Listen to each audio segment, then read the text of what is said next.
We are तो आज का हमारा टॉपिक है दैट इज़ इलेक्ट्रिसिटी। तो आज का जो ये लेक्चर है that is basically revision lecture. तो हम लोग सारी चीज़ जल्दी जल्दी कवर अप करने का ट्राई करेंगे।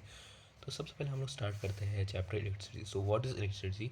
बेसिकली आपने अपने घर में देखा होगा कि बल्ब चलता है, कोई भी चीज़ें चलती है, तो आखिरकार वो होता क्या? देर इज़ एनर्जी, उस बल्ब को एनर्जी चाहिए जिसके थ्रू वर्क कर सकते हैं। सेम वे अलग अलग फॉर्म्स की एनर्जी एग्जिस्ट करती है। सो एक ऐसा हम कह सकते हैं इलेक्ट्रिसिटी भी एक टाइप की एनर्जी होती है जिसकी तरह हम कोई भी इलेक्ट्रिकल इक्विपमेंट्स को चला बुला सकते हैं। ठीक है। से तो जो इलेक्ट्रिसिटी है उसको अंदर हम लोग एक टर्म यूज़ करते हैं that is current. So basically what is a current? Current is a flow of charges. Current is a flow of charges, is a state of flow, is a steady flow, is a steady flow. अब देखो basically होता क्या है कि current is a steady flow या फिर एक rate of flow कह सकते हो आप। बेसिकली होता क्या, जैसे आपने देखा होगा कि नदी में पानी बह रहा है तो वो भी उसका एक तरह से वाटर करंट है। सेम वे हवा बह रही है तो ये जो हवा का विंड का करंट है, ये जो वाटर करंट है, तो इसको हम कहते हैं वाटर करंट। सेम वे हम अगर विंड करंट को डिफाइन करेंगे तो हम वही बोलेंगे the flow of wind air molecules in a particular direction is known as wind current. Same way जब फ्लो ऑफ चार्जेस होगा, flow of charges in a container, in a container in a unit time is called current. ठीक है। Current amperes में नापा जाता है। ठीक है। और इसका जो डिनोशन होता है दैट इज आई। ठीक है। I equals to Q by T. ठीक है। That is I equals to Q by T. ठीक है। That is charge upon time is the current. ठीक है। तो करंट कोई भी एक पर्टिकुलर चार्ज एक यूनिट टाइम के अंदर जो फ्लो करता है तो हम उसको करंट कहते हैं। अच्छा, जो एक चार्ज होती है उसकी ऐसा यूनिट क्या होती है? चार्ज क्या होता है पहले ये देख लो, पॉजिटिव या नेगेटिव। अब पॉजिटिव पर नेगेटिव आपको पता है कि चार्ज आमतौर पे पॉजिटिव चार्ज एक दूसरे को अटैक, पॉजिटिव नेगेटिव चार्ज एक दूसरे को अटैक करता है, और सेम चार्ज सेम नीचे पॉजिटिव पॉजिटिव एक दूसरे को रिपेल करते हैं। ठीक है। दूसरी बात कि जो चार्जेस है वो एक कंडक्टर के अंदर फ्लो करते हैं। ठीक है। और आमतौर पे हम इनको इलेक्ट्रॉन कहते हैं। अब इलेक्ट्रॉन का जो फ्लो होता है उससे अपोजिट फ्लो में हम लोग करंट का डायरेक्शन लगता है, that is positive negative. Electron runs from negative positive, but current flows from positive to negative. Flow जो है करंट का that is positive to negative तरफ करंट फ्लो करता है, क्योंकि हम लोग कन्वेक्शन इंजन जो मानते हैं कि जो इलेक्ट्रॉन है उसके अपोजिट में हम लोग करंट के फ्लो को मानते हैं। ठीक है। तो पॉजिटिव से नेगेटिव हमारा करंट फ्लो करता है। ठीक है। बेसिकली रिविजन लेक्चर है तो मैं जल्दी जल्दी सब कुछ बताऊंगा। ठीक है।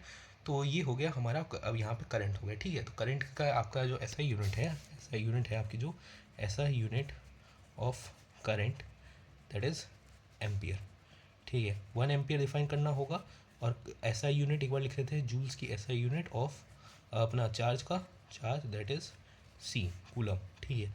और टाइम का दैट इज सेकेंड्स। ठीक है। सो 1 ampere is 1 coulomb charge flow in a conductor in a unit time is known as current। ठीक है। एक यूनिट टाइम के अंदर जो एक कूलम का चार्ज फ्लो करता है हम उससे करंट कहते हैं आमतौर पर। I equals to Q by T होता है। ठीक है। और जो ये फ्लो होता है ये एक स्टडी फ्लो होता है आमतौर पे। ऑब्वियसली देखो वाटर के अलग टाइप के फ्लो होता है, टर्मिनल फ्लो वो होता है, बट एक सर्किट के अंदर आप देखोगे तो इलेक्ट्रॉन करते हैं। हाँ, ड्रिफ्ट वेलोसिटी होती है जो कि हम हायर क्लास में पढ़ेंगे। अभी बेसिकली समझ लो एक फ्लो होता है, रेट ऑफ फ्लो कह लो। यहाँ पे हम लोग ज़्यादा अच्छे डिफाइन करते हैं, current is a rate of flow, rate of flow of, अब इसमें लिख लो इलेक्ट्रिक करंट है तो चार्जेस। ठीक है। तो इसको हम चार्जेस कहते हैं। ठीक है। That is a current. ठीक है। I equals to Q by T का फॉर्मूला होता है जिससे हम ड्राइव करते हैं, और ये एक पर्टिकुलर कंडक्टर में एक पर्टिकुलर डायरेक्शन पॉजिटिव से नेगेटिव फ्लो करता है। ठीक है।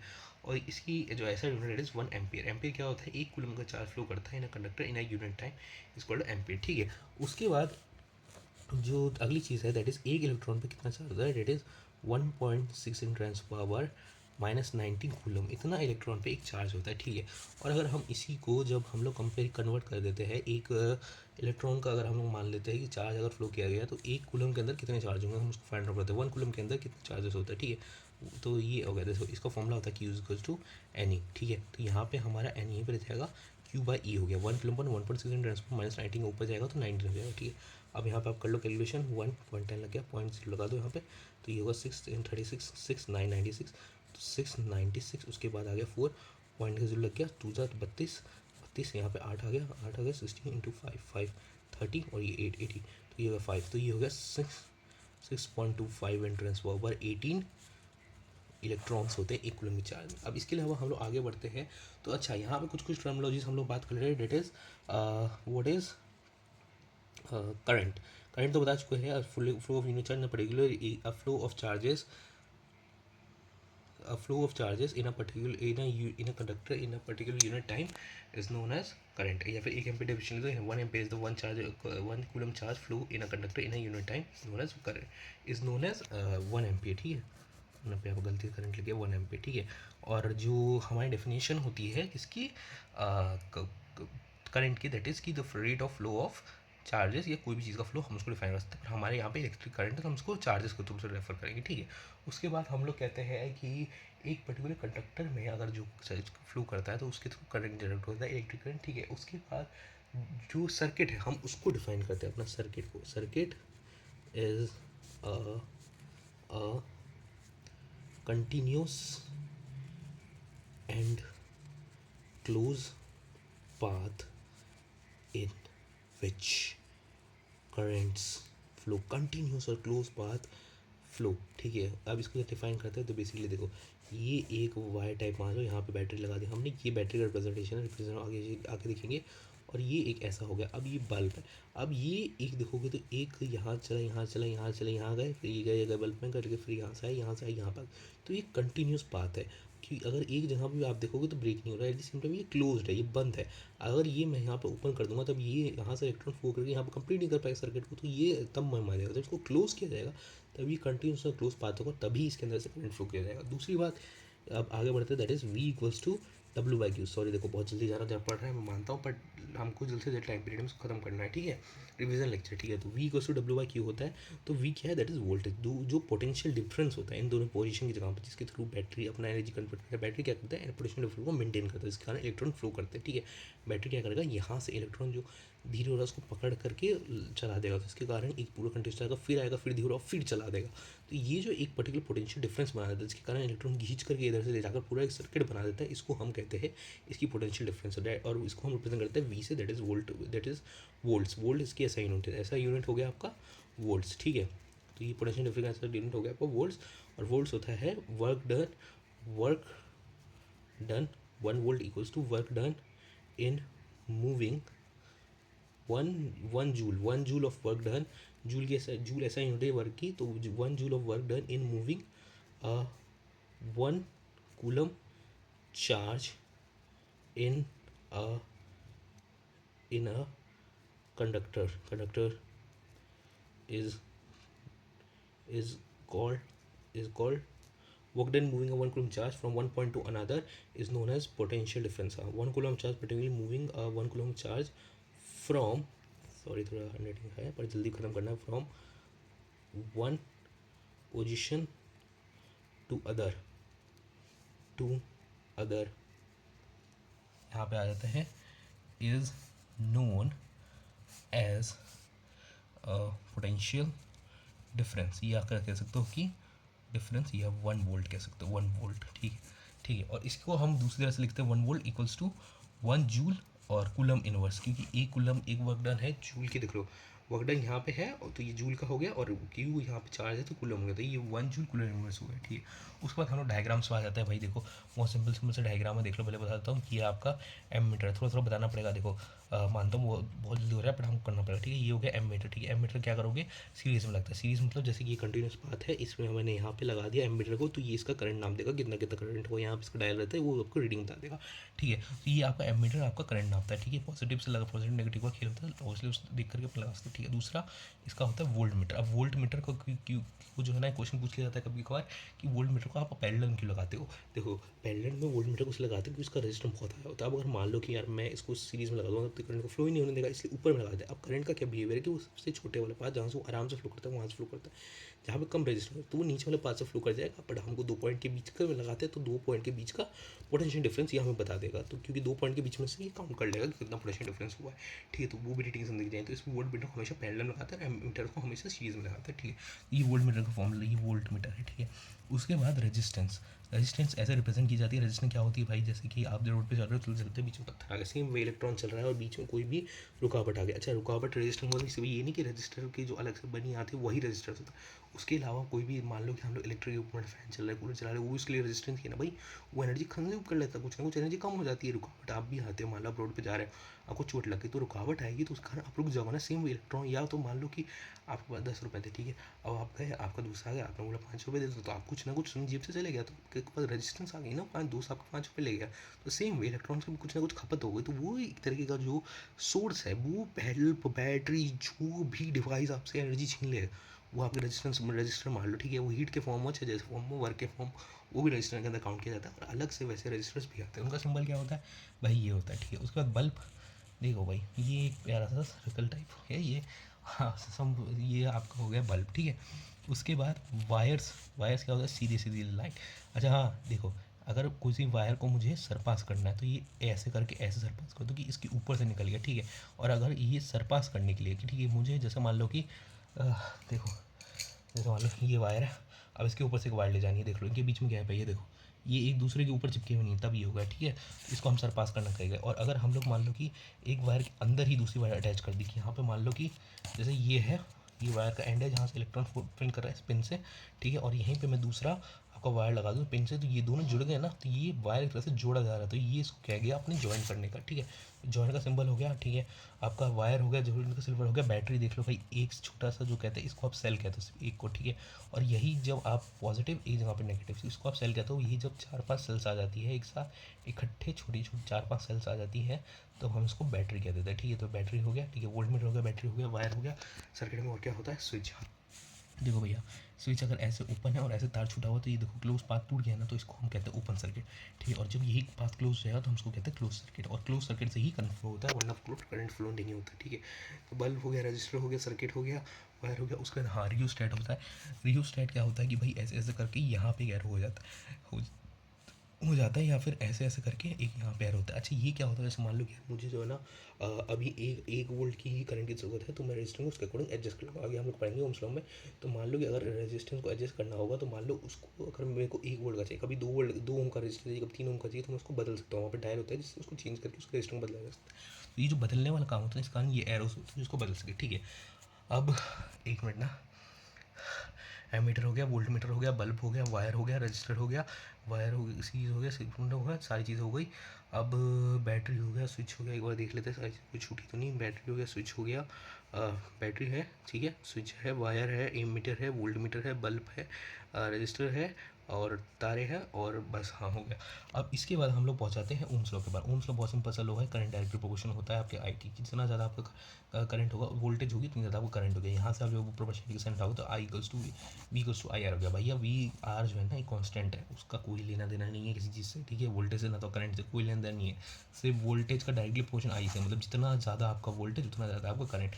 आर भैया ऐसे ही है, बीच में आ गया है बस, वो रजिस्टर फॉर्मूला है। फॉर्मूला कोई भी चीज़ डालोगे, फॉर एग्जाम्पल के लिए 1 वोल्ट दे दिया गया है आपको, आर आपका 1 वोल्ट का दे दिया, मुझसे पूछ लिया कि करंट कितना हो रहा है, 1 ओम दे दिया गया, तो सीधा हिसाब लगा लो, 1 equals to I R, so R equals to 1, ठीक है। ओम इसकी यूनिट होती है, ठीक है। ऐसा यूनिट है रेजिस्टेंस की, रेजिस्टेंस की ऐसा यूनिट है क्या, दैट इज़ ओम। ऐसा सिंबल, ये ऐसा थोड़ा कैटरपिलर टाइप सिंबल है, इसको हम ओम कहते हैं, ठीक है। और ये इसकी सिंबल होती है करंट की, आपको मैंने बताई दी, वोल्टेज की आपको बता ही दी है। अब हाँ, ये रेजिस्टेंस क्या होती है, रेजिस्टेंस में भैया सीधी सी बात, एक रुकावट होती है जिसके थ्रू आपका इलेक्ट्रॉन को फ्लो करने में दिक्कत आती है। अब रेजिस्टेंस को फाइंड आउट कैसे करते हैं, बहुत प्यारा फॉर्मूला है हमारे पास, that is R equals to rho L by. अच्छा, ये रो क्या होता है, रो हो गया आपका रजिस्टिविटी। रजिस्टिविटी क्या होती है, कोई भी रजिस्टिविटी ऑफ मटेरियल है। रेजिस्टिविटी क्या होता है, बहुत सिंपल चीज़ है, कोई भी मटेरियल है उसकी रेजिस्टिविटी, उसकी पोटेंशियल कि एक इलेक्ट्रॉन को फ्लो करने से कितना वो रोक सकता है, उसको हम रेजिस्टिविटी कहते हैं, सीधा सा। मतलब मान लो कि यार अगर कोई भी जैसे मेटल है, अब वो खुद ही इलेक्ट्रॉन को फ्लो करने से मना कर रहा है, तो उसकी जो अंदर की चाह है कि मैंने 10 इलेक्ट्रॉन ना फ्लो करके, कोई इंसुलेटर मैं वुड में लगा दूँगा, तो वुड में तो करंट फ्लो कर जाएगा, तो वुड उसको रजिस्ट करता है, वो चाह ही नहीं रहा कि इलेक्ट्रॉन फ्लो कर जाए। तो इसलिए जो ये ओम है उसका रिप्रेजेंटेशन है वो रेजिस्टिविटी का, उस प्रॉपर्टी को, जो खुद की प्रॉपर्टी होती है उसको रेजिस्टिविटी। उसके बाद जो रो है, ये उसकी ये होती है, ये पर्टिकुलर होती है, कभी चेंज नहीं हो सकती, हर एक मेटल की होती है, ठीक है। और हर चीज़ पर्टिकुलर होती है। अब तुम 1 ग्राम का ले लो चाहे 10 ग्राम का ले लो, रेजिस्टिविटी उतनी ही रहती है, ठीक है। अब ये जो है दैट इज़ एल, मतलब लेंथ हो गया उस चीज़ का, और उसका एरिया हो गया। अब समझो एक बात को, जो रेजिस्टेंस होती है ना, जो रुकावट देता है वो है कि उसके उसके डायरेक्टली वो इक्वल्स टू है उसके रजिस्टिविटी। रजिस्टिविटी माने कि वो कितना चाहता है उसको वो रोकना, पहली बात तो कि वो रोकना कितना चाहता है। दूसरी बात कि वो कहीं ना कहीं क्या बोलते हैं, मतलब वो लेंथ पे डिपेंड करता है ज़्यादा तक कि वो मतलब कितना वो रेजिस्टेंस की कितना ज़्यादा वो मतलब रुकावट, समझो रेजिस्टेंस का मतलब रुकावट, और रो का मतलब रोकने की चाह, और वो लेंथ मतलब कितनी दूर तक रोकेगा, और एरिया मतलब ये होगा। सब सीधा सब प्यारा सा एग्जांपल समझाता हूँ। आपकी जेब में 10 रुपये, आप जा रहे हो मार्केट, आपका दोस्त आया सामने से, अब वो 1 किलोमीटर की लंबी रोड है, वो भैया आएगा तुम्हारे पास और मांगने लगेगा, तो 1 किलोमीटर की लंबी रोड में तो भैया तुमको मतलब वो पकड़ के ले ही लेगा पैसे। मान लो 10 किलोमीटर, तब तो गए हाथ से, कुछ भी नहीं हो जाएगा। और अगर मान लो एरिया बड़ा हुआ, ठीक है, तो तुम तो भाग भी सकते हो, तो इसके कारण तुम्हारे हाथ से पैसे बच भी सकते हैं, इसलिए वो इन्वर्सली प्रोपोर्शनल हो गया। और रो का मतलब रुकावट, भाई तुम्हारी भी तो वो बंदे की लेने की भी तो चाहे, अगर वो एकदम ही पीछे पड़ गया कि भाई देने ही पड़ेंगे, तब तो देने ही पड़ेंगे चाहे तुम जो कर लो। और रेजिस्टेंस हो गया तो तुम उनसे वो छीनने के लिए आया है उसकी चाह, ठीक है, उसकी जो रो मतलब समझ लो, जो पैसा मांगने की जो उसकी चाह है, तो उसकी आदत है कि भाई डेली चाहिए चाहिए दे, वो है, ठीक है। तो इससे एक प्यारा फॉर्मूला बन गया, that is resistance equals to L Y. सीधा सा बात है कि रेजिस्टेंस, भाई मैं जा रहा हूँ रोड पे, मेरा दोस्त है भैया, उसकी वो आया, वो मेरे लिए हो गया रेजिस्टेंस, और रो हो गया भैया देने ही उसकी चाहत कि भाई मेरे को पैसा चाहिए ही चाहिए तेरे से, देना ही पड़ेगा भाई। दोस्त लोग ऐसे ही होते हैं। एल लेंथ हो गया, जितनी लंबी रोड उतना ज़्यादा मेरे से पैसा निकालने की क्षमता रखता है, क्योंकि भाई भागना भी तो पड़ेगा, कितना भाग लूँगा भैया, लंबी रोड है, कभी ना कभी तो पकड़ ही जाएगा। एरिया मतलब अगर रोड चौड़ी हो वो चाहिए तो मैं भाग के कहीं ना कहीं छुप जाऊँगा, कुछ ना कुछ कर ही लूँगा, तो वो हो गया। तो सिंपल सा formula R equals to L by हो गया, और रो की ऐसे यूनिट होती है, दैट इज ओम मीटर, ठीक है, ओम मीटर इनवर्स, ठीक है, ओम मीटर। एक सेकंड, थोड़ा प्रॉब्लम होता है। देखो भैया सीधी सी बात हो गई, एग्जाम्पल से आपको समझ में आ होगा मैं क्या कहना चाहता हूँ। दूसरी बात है कि इसकी जो ऐसा यूनिट होती है, ठीक है, ये पॉजिटिव कॉमन है, ठीक है, ये यहाँ पे देखो, इसको हम लोग ऐसे निकाल लेते हैं, देखो यार, रो इक्वल्स टू आर, ठीक है, ए ऊपर चली गया, हाँ, और एल हो गया, यहाँ पे एम मीटर स्क्वायर, यहाँ पे मीटर, ये कट गया, हाँ, तो ये रो एम एम बच गया, तो ये बच गया आपका रो एम, ठीक। इसकी रजिस्टिविटी होती है। अब भैया याद करना पड़ेगा, कुछ कुछ तो काम तुमको करना ही पड़ेगा, उसको डिनाई नहीं कर सकते, इतने सालों से जब पढ़ी नहीं हो तो पढ़ना पड़ेगा। देखो देखो, तो जो मेटल्स होता है एलो होती है उसकी 0.8 से लेके 0.6 के पास होती है, समझ लो सीधा सा हिसाब है, 0.8 से 0.6 के आसपास होती है, मतलब 0.10⁻⁸ से 10⁻⁶ की होती है, बहुत कम होती है, इतना समझ लो, ठीक है। तो 8 और 6 का आंकड़ा याद रख लो कि भाई दोनों के बीच में दो का डिफरेंस है, याद रख लो, ठीक है। उसके बाद आप पहुँचोगे तो लो रजिस्टिविटी, ठीक है, इन ग्लास वगैरह रबर ये सब भाई अलाउ ही नहीं करेंगे, तो इनकी बहुत ज़्यादा हो जाएगी, जैसे कि 12 और 17 का मान लो, 12 17 भी याद हो जाएंगे। देखो 12 और 7 है, 5 का डिफरेंस मान लो, ऊपर में 6 का डिफरेंस मान लो, देखो देखो 5 7 का डिफरेंस तुमको ऊपर में याद आ जाएगा, ठीक है। देखो 5 का डिफरेंस है दोनों में, 10⁻²⁰ तो इन दोनों के बीच में समझ लो कि यार 17 और 12 के बीच में डिफरेंस है 5 का, 5 के बाद कौन सा नंबर आता है 6, तो ये 6 तुम्हारा नेगेटिव में हो गया, 6 2 का डिफरेंस आना चाहिए, लो भैया 8 होगा, सीधी बात। ये याद करने में थोड़ा ईजी हो सकता है, बट आमतौर पे देखो यार ऑप्शन ऐसे आता है कि हो जाएगा तो, ठीक है।